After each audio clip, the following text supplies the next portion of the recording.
The question I believe you're asking is human cloning. Oh, yes, sir. But let's start with the real question. The real question is, These Hollywood cloning rumors just hit a whole new level because Katt Williams' recent clips are blowing up everywhere. is cloning going on? Yeah, it is. I knew it. Yeah, well, I'm saying... And fans think what he said might actually support the long-running theory about Gucci Mane.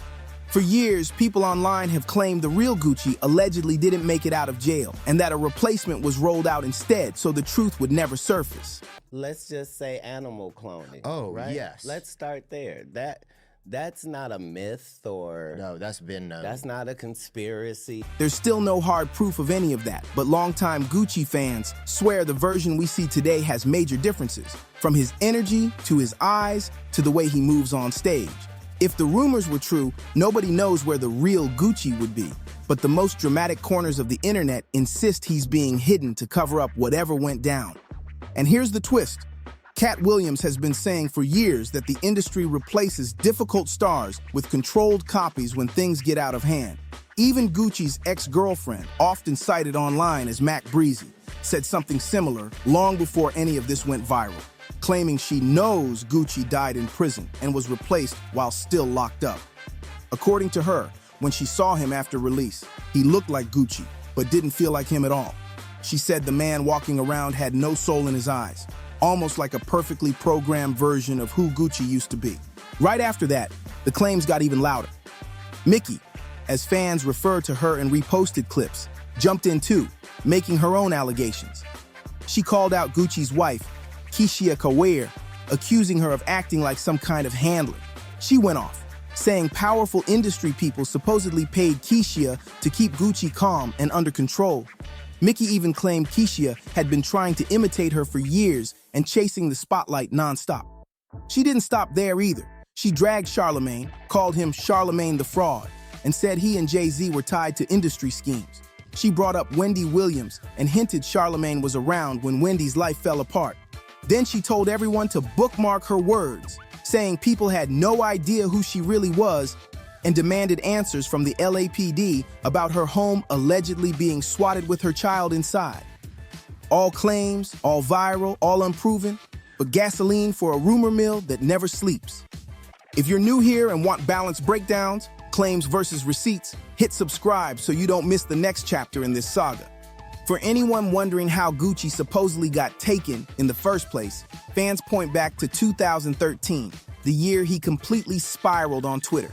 He called out everyone, Nicki, Ciara, Waka, even Yo Gotti. Nobody was spared. Then came the arrests.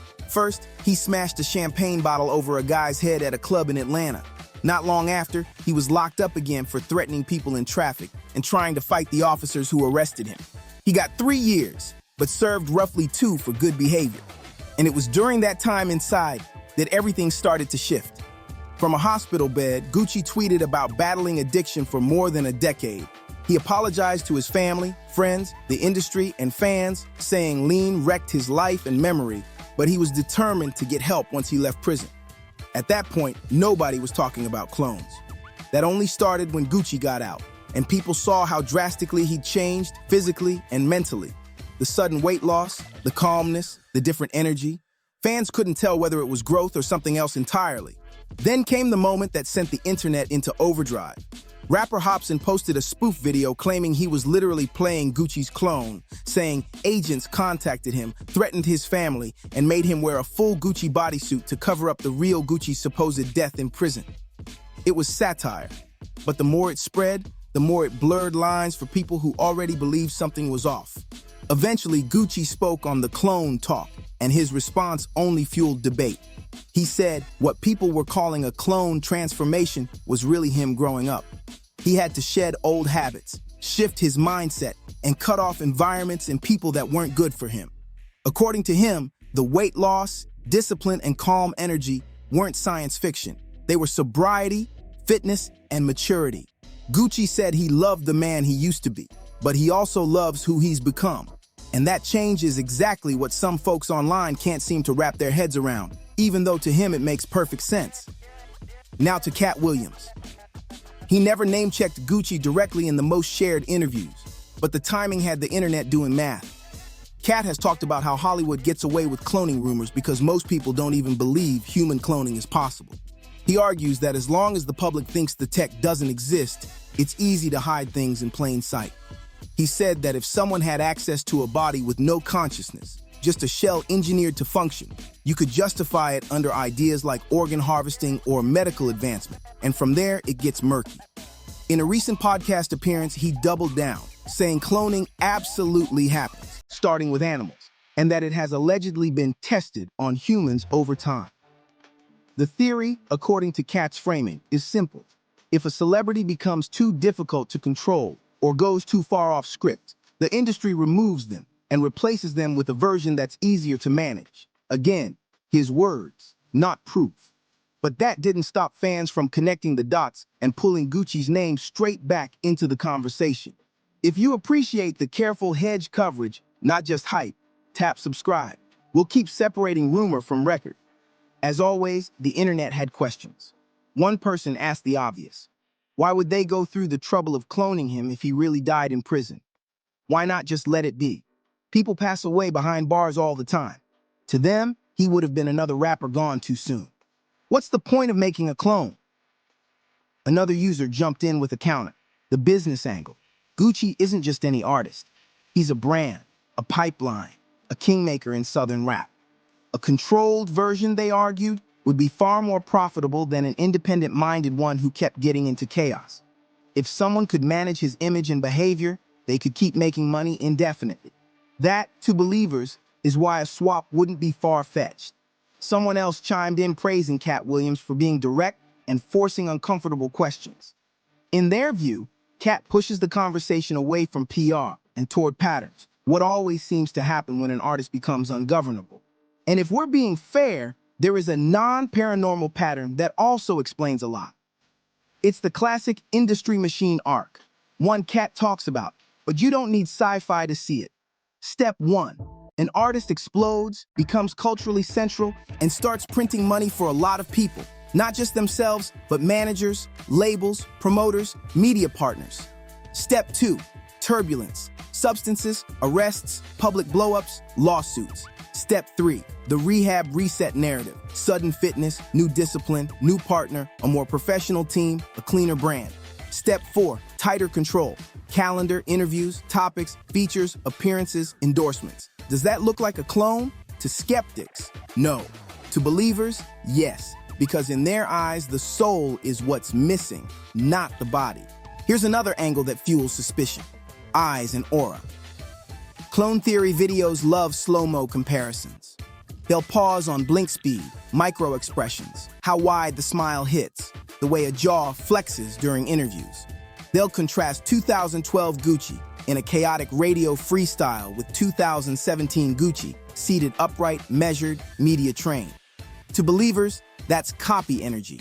To most people, that's sobriety plus a publicist. Same with the voice timbre claim. Weight loss and healthier vocal cords can shift your sound, so can age and studio processing. But if you're convinced it's a replacement, every normal change looks like evidence. Let's also talk fitness. Gucci's weight loss wasn't subtle, and rapid transformations always spark conspiracy talk.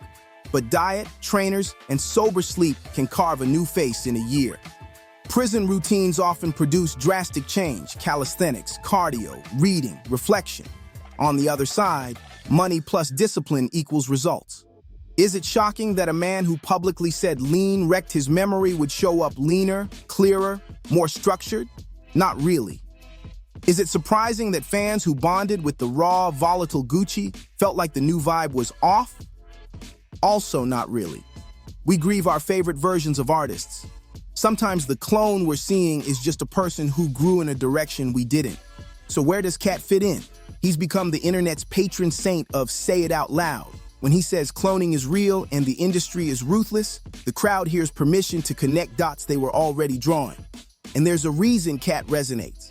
The business is ruthless. You don't need a lab to see how artists get chewed up and repackaged. Contracts, catalog control, insurance policies, narrative management. It's all real, and it can feel inhuman. Once you accept that the machine will do almost anything to protect profit, a theory like replacement doesn't feel so impossible, even if the evidence is thin. At the same time, you can't ignore simpler explanations. People get sober, people heal, people meet partners who set boundaries, people hire security and publicists who keep them on schedule and out of chaos. People age out of drama. Sometimes he's not the same is the point. The goal of recovery is to not be the same. There's also the ethics question. If cloning a human replacement were truly happening, who's running that operation? Who authorizes it? Who keeps it secret? How many people are in the room? This is where even believers admit it gets foggy. The bigger and more complex a conspiracy, the harder it is to keep quiet. Meanwhile, every day, tangible, documentable pressures push artists toward the same outcome: control. That doesn't mean a clone. It often means a cleaned-up calendar, a carefully curated image, and a team that never lets chaos out of the bag. One more piece fans bring up: soul. People who loved early-era Gucci talk about a heat you could feel through the screen, the chaotic humor, the menace, the spontaneity. In the later era, the delivery is neater, the smile is calmer, the eyes look different. But art changes when survival becomes the priority. If the choice is legendary chaos versus long life with craft and family, plenty of artists are choosing the second path, even if some day ones miss the fire that almost burned the artist alive. That's not cloning, that's triage. So what do we do with all of this? Keep two thoughts at once. First, cloning rumors make for great content, but there's no verified evidence Gucci Mane was replaced. Second, the industry absolutely retools stars in ways that can feel mechanical. If you're a fan and it feels eerie, you're not crazy. The glossy after often erases the mess that made the art compelling. But eerie isn't evidence. Before we wrap, a quick note. If you want more long-form breakdowns that separate speculation from sourcing, claims labeled as claims, receipts labeled as receipts, make sure you're subscribed. We do this every week, and we keep it clean for the record. Now I want to hear from you. What do you make of Katt Williams' comments about cloning? Provocative truth or theatrical metaphor for how the industry manufactures people? Do you think the post-prison Gucci is a clone or a sober, disciplined artist who outgrew his chaos? And if the soul feels different to you, is that because of labs or because recovery changed the man? Drop your take in the comments. If you want follow-ups when new interviews surface or old clips get recontextualized, hit subscribe and turn on alerts. We'll keep receipts separate from rumors and bring you the next real development the moment it lands.